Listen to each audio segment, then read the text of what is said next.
Et nous irons au Brassus pour découvrir la tradition des automates oiseaux chanteurs, une prouesse technique disparue depuis 2 siècles qui renaît grâce à une jeune société horlogère. Au Brassus, dans la vallée de Joux, une jeune société horlogère fait revivre les automates oiseaux chanteurs, une tradition qui avait disparu depuis 200 ans. Philippe Maury et Emmanuel Tagnard.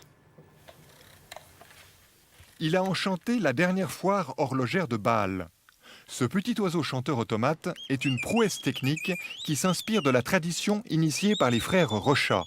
Une tradition vieille de plus de 200 ans, mais dont les archives avaient totalement disparu. Les frères Rochat sont ceux qui ont créé les mouvements d'automates oiseaux chanteurs les plus sophistiqués au monde. Ce sont les seuls qui arrivaient à avoir un oiseau qui bouge tête, bec, queue, aile et qui tourne sur lui-même. C'est un pont de l'histoire horlogère suisse. Après s'être frotté au monde des start-up et de la finance, ce Vaudois s'est jeté à l'eau en 2010 en créant de toutes pièces la société Frères Rochat SA. La tâche était ardue parce qu'il fallait réinventer un mouvement. Et il a fallu maîtriser également des savoir-faire qui ont peu à peu disparu.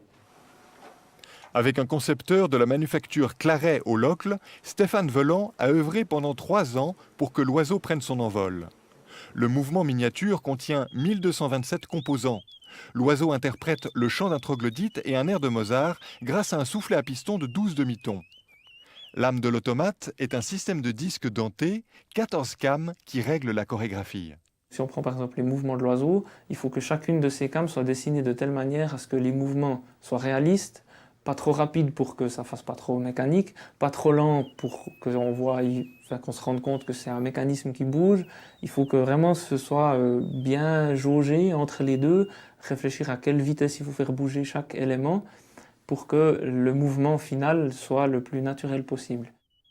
Pur produit du génie helvétique, l'oiseau s'adresse à une élite particulièrement fortunée, prête à payer la bagatelle d'1 demi-million de francs. Une petite merveille qui n'a pas fini d'enchanter les yeux comme les oreilles.